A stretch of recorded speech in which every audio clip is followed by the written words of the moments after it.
Donc Saint-Amadou, c'est donc un établissement Croix-Rouge française, 2 établissements, une maison d'accueil spécialisée et un foyer de vie.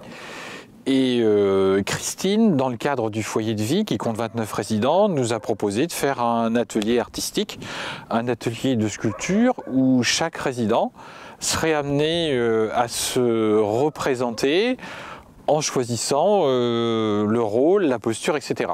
Rachel, est-ce que tu veux bien nous expliquer ton personnage, parce que c'est toi qui es représenté là. Hein? Qu'est-ce que c'est ça? Qu'est-ce que c'est ça? Mon livre de cuisine. C'est ton livre de cuisine? Qu'est-ce que tu mets d'habitude dedans? Des recettes. Des recettes, tout à fait. Pourquoi est-ce que tu es assis sur une chaise? C'est quand tu attends de partir à l'atelier cuisine? Ouais. Oui, je suppose. Et puis le livre est très lourd. Ouais. Qu'est-ce que vous faites après l'atelier? Vous allez prendre quoi? Notre café. Le café, voilà, tout à fait.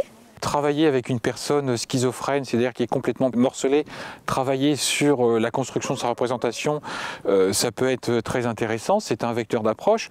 De la même manière, travailler avec une personne autiste qui a énormément de mal à assumer la relation à l'autre, construire sa sculpture pour la présenter dans une exposition, là aussi c'est un support thérapeutique et éducatif. Mais le but premier était plutôt la création artistique, le loisir, le jeu, le plaisir. Alors l'idée des boîtes de conserve, c'est que je pensais qu'il fallait utiliser des matériaux qu'ils connaissent. Et puis c'est un matériau qui est facile à travailler puisqu'on peut l'empiler, l'emboîter, les compter, les peindre, les teindre, les percer d'une façon très facile. J'ai fait les boîtes, les copains ils ont vissé, et moi j'ai porté les conserves, les boîtes de conserve. C'est pas toi qui as vissé les conserves? Non, c'est les autres copains. Toi, tu pouvais pas ou tu voulais pas? J'ai aidé. Et puis on n'a pas utilisé que les boîtes, on a utilisé aussi du bois, des vieilles baignoires, enfin que du recyclage, de la récupération. Après, le côté touchant, c'est quand ils demandaient de rajouter des choses auxquelles nous, on n'avait même pas pensé. Ça, le lit en bois, les chaussures, les disques de vinyle. Et qu'est-ce qu'ils disent les gens quand ils la voient?